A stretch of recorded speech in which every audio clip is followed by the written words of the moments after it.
Assalamualaikum warahmatullahi wabarakatuh. Di video ini kita akan belajar bersama tentang soal-soal AKM, Asesmen Kompetensi Minimum. Kali ini kita akan belajar tentang soal numerasi. Soal yang pertama tentang pemahaman konsep. Perhatikan tabel dan diagram berikut ini. Waktu dekomposisi. Setiap material sampah akan mengalami penguraian. Material sampah dapat berupa sampah organik dan sampah anorganik. Waktu yang diperlukan untuk mengurai sempurna disebut sebagai waktu dekomposisi. Berikut waktu dekomposisi berdasarkan jenis material sampah. Nah, ini kalian amati tabel waktu dekomposisi sampah organik dan diagram waktu dekomposisi sampah anorganik.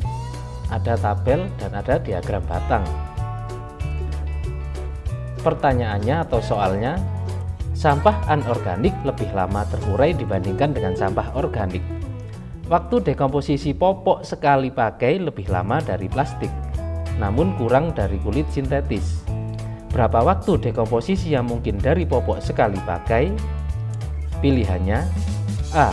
100 tahun, B.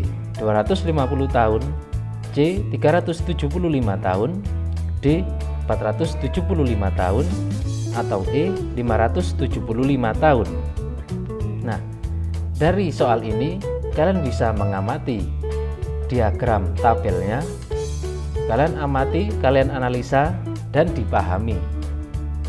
Mari kita bahas bersama-sama jawabannya. Perhatikan data pada diagram batang di atas. Diagram waktu dekomposisi sampah anorganik. Waktu dekomposisi sampah plastik adalah 400 tahun. Jika diketahui waktu dekomposisi popok sekali pakai lebih lama dari plastik, maka waktu dekomposisi popok akan lebih dari 400 tahun. Waktu dekomposisi sampah kulit sintetis adalah 500 tahun. Jika diketahui waktu dekomposisi popok sekali pakai kurang dari kulit sintetis, maka waktu dekomposisi popok akan kurang dari 500 tahun. Jadi, waktu dekomposisi popok berkisar antara 400 tahun sampai 500 tahun. Nah, coba kalian perhatikan dari pilihan jawabannya. Nilai yang berkisar di interval 400 dan 500 tahun adalah pilihan jawaban D, yaitu 475 tahun. Jadi jawaban yang tepat adalah D. Itu ya cara menganalisa sehingga kalian menemukan jawabannya.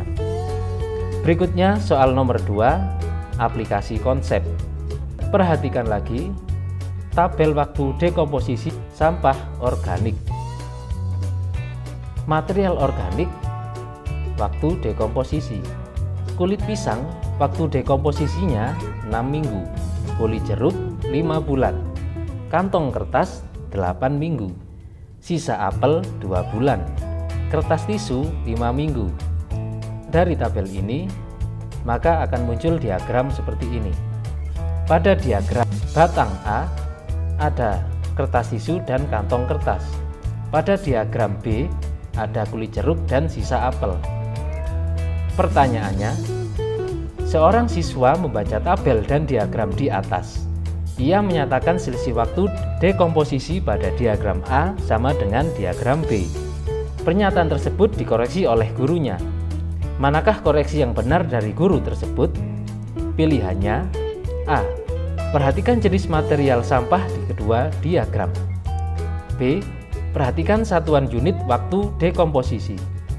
C. Perhatikan tinggi diagram batang setiap jenis material sampah. D. Perhatikan titik nol dari sumbu diagram. Nah, untuk menjawabnya, sekali lagi kalian harus menganalisa dengan jeli, dengan teliti, kalian amati diagram tersebut. Kita bahas jawabannya. Berdasarkan tabel di atas diketahui bahwa waktu dekomposisi kertas tisu adalah 5 minggu dan waktu dekomposisi kantong kertas adalah 8 minggu. Jadi selisih waktu dekomposisi pada diagram A adalah 3 minggu. Kemudian diketahui bahwa waktu dekomposisi kulit jeruk adalah 5 bulan dan waktu dekomposisi sisa apel adalah 2 bulan. Jadi selisih waktu dekomposisi pada diagram B adalah 3 bulan. Jika diperhatikan, satuan unit waktu dekomposisi pada diagram A tidak sama dengan diagram B. Dengan demikian, koreksi yang benar dari guru tersebut adalah perhatikan satuan unit waktu dekomposisi. Jadi jawaban yang tepat adalah B. Nah, seperti itu ya untuk soal aplikasi konsep nomor 2. Sekarang nomor 3 tentang penalaran konsep. Masih sama seperti soal nomor 1, ada tabel tentang dekomposisi sampah organik dan diagram batang tentang waktu dekomposisi sampah anorganik. Pilih setuju atau tidak setuju dan ketik penjelasanmu. Nah, itu adalah perintah dari soal nomor 3 tentang penalaran konsep. Seorang siswa ingin menggabungkan data waktu dekomposisi sampah organik dan anorganik menjadi sebuah diagram batang. Ibu guru tidak menyarankan hal tersebut. Setujukah kamu dengan saran ibu guru? Jelaskan. Kita bahas pembahasannya. Jawabannya, ya, saya setuju dengan saran ibu guru agar tidak menggabungkan waktu dekomposisi sampah organik dan anorganik menjadi sebuah diagram batang karena satuan waktunya berbeda. Walaupun satuannya dibuat sama, akan terlihat ketimpangan pada diagram batangnya sehingga datanya tidak dapat disajikan dengan baik. Coba perhatikan, rata-rata waktu dekomposisi sampah anorganik adalah ratusan tahun. Jika ingin dijadikan dalam bulan atau minggu, maka akan sangat besar angkanya, hingga mencapai ribuan bulan atau minggu. Sedangkan rata-rata waktu dekomposisi sampah organik adalah beberapa bulan atau minggu, paling lama hanya 5 bulan. Jadi, data waktu dekomposisi sampah organik sebaiknya tidak digabungkan dengan data waktu dekomposisi sampah anorganik dalam sebuah diagram batang. Jadi seperti itu ya. Perlu analisa mendalam, perlu mengamati dengan teliti agar kalian bisa menjawab dengan benar dan tepat. Inilah soal asesmen kompetensi minimum yang akan kalian hadapi mendatang. Berikutnya soal nomor 4. Tulis jawabanmu. Nah, kali ini perhatikan diagram batang berikut. Ada teksnya, teks bacaannya pedagang beras. Seorang pemilik toko beras akan membeli beras untuk persediaan barang pada bulan berikutnya. Penjualan beras untuk bulan Agustus diperkirakan sama dengan penjualan bulan Juli. Sebelum membeli beras, pemilik toko membuat catatan tentang persediaan beras dan beras yang terjual dalam bulan Juli yang disajikan dalam bentuk diagram batang berikut. Nah, ini diagram batang persediaan beras pada bulan Juli. Di sini ada jenis beras IR46, ada jenis beras IR42, ada jenis beras Rojo Lele, ada beras Pandan Wangi, dan ada beras merah. Diagram batangnya yang berwarna biru ini persediaan, yang berwarna orange atau jingga ini adalah data yang terjual. Jadi ada persediaan dan ada yang terjual. Soalnya atau pertanyaannya, pada toko beras tersebut jenis beras yang paling banyak terjual adalah, nah silakan diamati, dianalisa dengan baik agar bisa menjawab pertanyaan ini dengan tepat dan benar. Mari kita bahas bersama-sama jawabannya ya. Berdasarkan diagram batang di atas diperoleh hasil sebagai berikut. Beras IR46 yang terjual adalah 180 kg. Beras IR42 yang terjual adalah 80 kg. Beras Rojo Lele yang terjual adalah 650 kg. Beras Pandan Wangi yang terjual adalah 380 kg. Beras merah yang terjual adalah 70 kg. Dengan demikian, jenis beras yang paling banyak terjual adalah beras Rojo Lele sebanyak 650 kg. Selanjutnya soal nomor 5. Tulis jawabanmu. Sama seperti soal nomor 4, teks bacaan di sini tentang pedagang beras.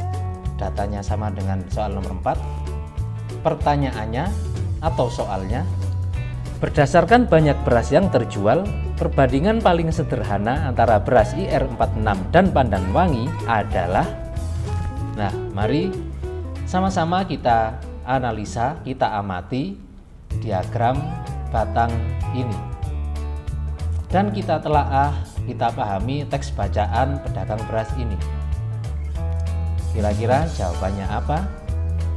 Mari kita bahas bersama-sama. Karena yang diinginkan adalah banyak beras terjual, maka perhatikan diagram batang yang berwarna orange, khususnya untuk beras IR46 dan pandan wangi. Dari diagram diperoleh bahwa beras terjual untuk IR46 adalah 180 kg dan beras pandan wangi 380 kg. Maka perbandingan keduanya yaitu beras IR46 per beras pandan wangi. Dalam nominal angka 180 per 380.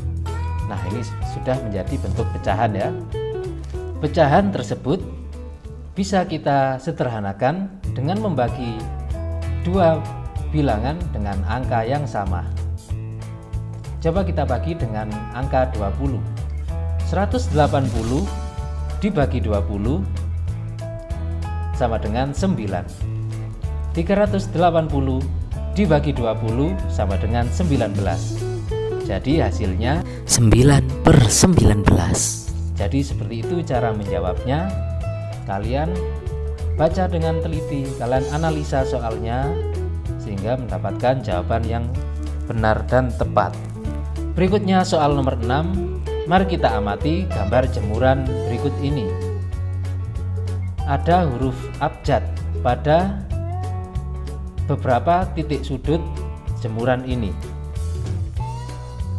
Ada huruf A, B, C, dan seterusnya. Pertanyaannya atau soalnya, pilih benar atau salah pada setiap pernyataan berikut. Pernyataan yang pertama, panjang AB sama dengan panjang CD. Jawabannya benar atau salah. Panjang PH sama dengan panjang SR. Benar atau salah. Jarak H ke S sama dengan jarak B ke C. Jawabannya benar atau salah. Nah, sebelum menjawab kalian harus mengamati dengan teliti setiap titik-titik sudut yang ada huruf abjadnya. Pembahasan jawabannya, panjang AB sama dengan panjang CD. Pernyataan ini adalah benar. Perhatikan segi 4 ABCD, sisi AB sejajar dengan sisi CD, memiliki panjang yang sama. Pernyataan yang kedua, panjang PH sama dengan panjang SR. Pernyataan ini jawabannya benar. PHRS merupakan sebuah belah ketupat. Dengan demikian PS sama dengan SR sama dengan RH sama dengan PH. Dan pernyataan yang terakhir, jarak H ke S sama dengan jarak B ke C. Pernyataan ini adalah salah. Penjelasannya, jarak H ke S yang benar adalah sama dengan jarak B ke T. Nah, demikian video kali ini tentang soal AKM numerasi. Semoga kalian bisa memahaminya. Perbanyaklah membaca di rumah, perbanyaklah literasi, dan kalian bisa menjawab pertanyaan dengan tepat dan benar. Semoga video ini bermanfaat. Sekian, wassalamualaikum warahmatullahi wabarakatuh.